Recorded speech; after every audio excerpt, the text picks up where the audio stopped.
बिस्मिल्लाहिर्रहमानिर्रहीम। अस्सलाम वालेकुम नाजरीन। कराची समंदर के हवाले से बड़ी अपडेट दूंगा आपको इस वीडियो के अंदर। नाजरीन, तफसीलात में जाने से पहले आपसे एक रिक्वेस्ट है, अगर आपने महकमा मौसमियात के इस ऑफिशियल चैनल को सब्सक्राइब नहीं किया तो सब्सक्राइब कर लीजिए और घंटी के निशान को भी इनेबल कर दीजिए ताकि आपको मौसम के हवाले से डेली अपडेट्स मिलती रहें। नाजरीन, दुनिया में ऐसा कोई शख्स नहीं होगा जिसे समंदर पसंद ना हो। समंदर में जाकर हर कोई अपने शरीके हयात या दोस्त या फैमिली या रिश्तेदार के साथ घूमना पसंद करता है।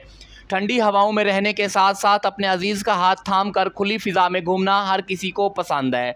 शायद ही कोई ऐसा शख्स हो जिसे ये सब पसंद ना हो। नाजरीन, समंदर जब पुरसकून होता है तो हर किसी का वहाँ जाने को दिल करता है, लेकिन जब समंदर की लहरें तूफ़ान की सूरत अख्तियार कर जाएँ तो हर कोई उनसे परेशान दिखाई देता है और बहुत ज़्यादा खौफज़दा भी हो जाता है। आज इस वीडियो में हम आपको समंदर के हवाले से ऐसी अपडेट देंगे कि आप थर थर काँपने लगेंगे। आज कराची में होने वाले वाक़े ने सबको खौफज़दा करके रख दिया है।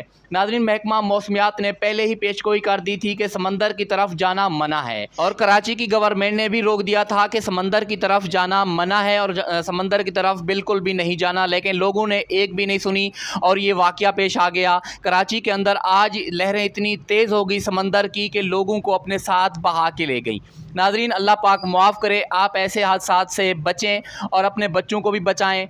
कभी भी समंदर की तरफ जाएं तो पहले ख़बर या न्यूज़ पढ़ लें कि समंदर की तरफ जाना चाहिए या नहीं जाना चाहिए। नाज़रीन, अल्लाह ताला मुआफ़ करे।